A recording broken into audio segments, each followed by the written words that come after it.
Computer delivered IELTS এর speaking module থেকে শুরু করে ইউনিভার্সিটির কাস ইন্টারভিউ পর্যন্ত প্রত্যেকটা স্পিকিং টেস্টে ভালো করার জন্য আপনার নির্দিষ্ট পরিমাণের ভোকাবুলারি জানা থাকা প্রয়োজন। 95% অফ স্পোকেন ইংলিশ বোঝার জন্য আপনার অ্যারাউন্ড 3000 প্লাস ওয়ার্ডস জানা থাকা লাগবে। আর ভোকাবুলারি জানার জন্য হয়তো আমরা দিন রাত এক করে ভোকাবুলারি মুখস্থ করা শুরু করি, যা কিছুদিন পরেই ভুলে যাই। ভোকাবুলারি মনে রাখা ও ভাষা শেখার সবচেয়ে সাইন্টিফিক অ্যান্ড এফেক্টিভ ওয়ে হলো comprehensible input as the key driver of language acquisition. We acquire language in only one way, when we understand it. Most people call that comprehensible input. Comprehensible input আসলে কি? ছোট বাচ্চারা যখন প্রথমে একটা ভাষা শিখে তাদের কোনো ভোকাবুলারি শিট পড়ানো হয় না, গ্রামার পড়ানো হয় না, তারপরও তারা ভাষা শিখে যায়। ছোট বাচ্চাদের ভাষা শেখানোর পদ্ধতিই হলো কম্প্রিহেন্সিবল ইনপুট পদ্ধতি। কিছু উদাহরণ দিই। This is a door. I am opening the door.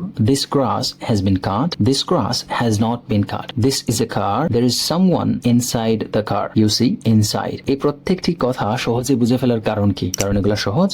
হ্যাঁ, এগুলো সহজ হওয়ার পাশাপাশি তার আরেকটি কারণ আছে, তা হলো সেন্টেন্স গুলো বলার সাথে সাথে ভিজুয়ালি দেখানো হচ্ছে। এর কনটেক্সট আপনি জানেন। বাচ্চারা সহজে ভাষা শেখার পিছনে কারণ হলো কম্প্রিহেন্সিবল ইনপুট মেথড অনুসরণ করে তাদেরকে শেখানো হয়। ভাষা শেখানোর সময় তাদেরকে ওয়ার্ড বলার পাশাপাশি বেশিরভাগ জিনিসই দেখিয়ে দেওয়া হয়। সো কম্প্রিহেন্সিবল ইনপুট ব্যবহার করে স্পোকেন ইংলিশ শেখা শুরু করুন। কিভাবে ইংলিশ শিখে যাবেন টেরই পাবেন না। সো এই মেথড ব্যবহার করে স্পোকেন ইংলিশ বোঝা ও ভোকাবুলারি শেখার জন্য দুইটা ইউটিউব চ্যানেল আছে, যেগুলোর বেশিরভাগ ভিডিওই ইংলিশ বলার সাথে সাথে ভিজুয়ালস, কনটেক্সট আর রিপিটেশনের মাধ্যমে ইংলিশ ল্যাঙ্গুয়েজ শেখাবে। প্রথমটার নাম হলো ভলকা ইংলিশ আর দ্বিতীয়টার নাম হলো ইংলিশ অন দ্য ওয়ে। চ্যানেলের লিঙ্কগুলো আমি কমেন্ট বক্সে দিয়ে দেবো। মজার ব্যাপার হলো যারা ভ্লগ দেখতে পছন্দ করেন তাদের জন্য এই দুইটা চ্যানেল সোনায় সোহাগা। দুইটা চ্যানেলের ভিডিওই ভ্লগের পাশাপাশি কম্প্রিহেন্সিবল ইনপুটের মাধ্যমে আপনাকে ইংলিশ শেখাবে। 95% ইংলিশ বোঝার জন্য যতগুলো ভোকাবুলারি লাগবে তার পিডিএফ লিঙ্ক আমি কমেন্ট বক্সে দিয়ে দিব, ডাউনলোড করে নিতে পারেন। All the best.